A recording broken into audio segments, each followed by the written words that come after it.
In my family, we didn't talk about the Madeline curse, we just lived with its shadow.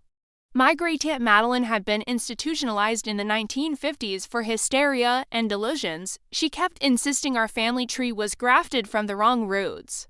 My mother would shush any mention of her face pale. She was ill, Cassandra, don't dwell on it, but I did dwell, because the curse seemed to manifest in the women of our family as a profound, unshakable sense of not belonging. I felt it every holiday dinner in my parents' perfect Savannah mansion, sitting among blonde, blue-eyed relatives while I had dark hair, gray eyes, and a bone-deep certainty that I was a guest at someone else's party.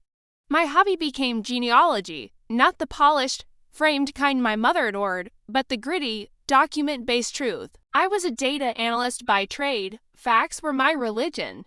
At 28, I hit a wall. My paternal grandfather's records vanished before 1945. Every trail went cold. Let it go, Cass. My older brother, Bradford, would scoff. You're becoming obsessed. Just like crazy Aunt Madeline, the final straw was the family trust. On my 30th birthday, my father sat me down. The trust distributions are being restructured. Bradford, as the eldest son and with a family of his own, will be taking a larger share to maintain the family's standing. Your share will be ... supplemental. I echoed, because I'm unmarried? Because I'm a data clerk instead of a lawyer like Brad? It's about legacy, Cassandra, my mother said gently. The Hamilton legacy needs to be stewarded properly, the Hamilton legacy, a name that dripped with old Southern money and older secrets. That night, I ordered DNA kits from 3 different companies. If they wanted to cut me out of the family fortune, I would first uncover the family truth. The results took 6 weeks. I downloaded the raw data, the endless strings of as, t's, c's, and g's that spelled out my biological truth. I ran it through my own custom algorithms, cross-referencing with public genealogy databases. The initial results were shocking enough. I shared only 25% DNA with my father. He was my half-father. But the real earthquake came when I isolated the paternal haplogroup the unbroken genetic line passed from father to son. My father's supposed haplogroup, based on our documented Hamilton lineage, was R1b, common in Western Europe. Mine, inherited from my biological grandfather, was EM2, a lineage overwhelmingly common in West Africa. The math was brutal and clear. The man who raised me was not my biological father. And my biological grandfather was almost certainly a black man. In our old Southern family, built on generations of documented pure lineage, this was the ultimate secret. And Madeline hadn't been crazy, she'd been right. I dug deeper. Using public records and a few discreetly paid researchers, I found her. Elari Johnson, born 1923, a black midwife who had worked for the Hamilton family in the 1940s. A photo, grainy but clear, showed a woman with my same sharp cheekbones and intelligent eyes.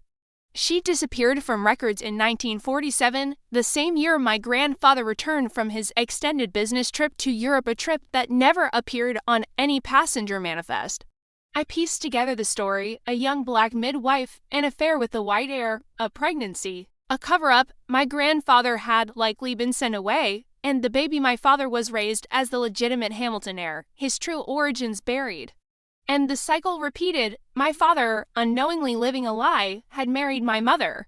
I was the genetic ghost that had finally escaped the bottle. I held the proof: DNA reports, Alara's photo, timelines. But knowledge without strategy is just pain. I needed to understand why, so I hired a forensic accountant. The Hamilton Trust wasn't just money, it was built on specific inheritance clauses tied to unbroken patrilineal descent from the founding ancestor, Colonel James Hamilton. If the lineage was broken, the trust dissolved, reverting to historical preservation societies. My father and Bradford weren't just protecting their egos. They were protecting a $100 million facade. The annual Hamilton family reunion was a spectacle of seersucker and suppressed hostility. Under the ancient oak on the plantation-style grounds now called Heritage Gardens, my family held court. I arrived alone, a folder in my bag. After the toast to our enduring lineage, my father called for attention. This year, he announced, "We're making a historic donation to the Genealogy Society to preserve the Hamilton records. A testament to our unbroken line." That was my cue. I stood up. The chatter died. "Before we celebrate an unbroken line," I said, my voice carrying, "shouldn't we be sure it's actually unbroken?" A ripple of uncomfortable laughter. Bradford rolled his eyes. "Here we go. Kes and her theories." I pulled out a tablet, wirelessly connected to the projector they used for family slideshows. With a tap, I displayed two things side by side: the Hamilton family crest and the DNA ancestry chart. "Most families have stories," I began. "Ours has algorithms." I tested my DNA. The results are ...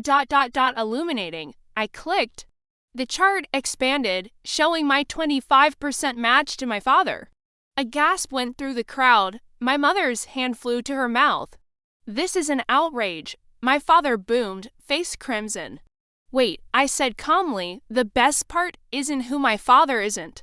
It's who my grandfather was." I clicked again. Alara Johnson's photo filled the screen, next to a map of the EM to haplogroups migration from West Africa. My biological grandfather's lineage leads here to West Africa. His mother was Alara Johnson, a midwife who worked for this family. The math suggests my father's father was not William Hamilton too, but Alara's son by William Hamilton, which means...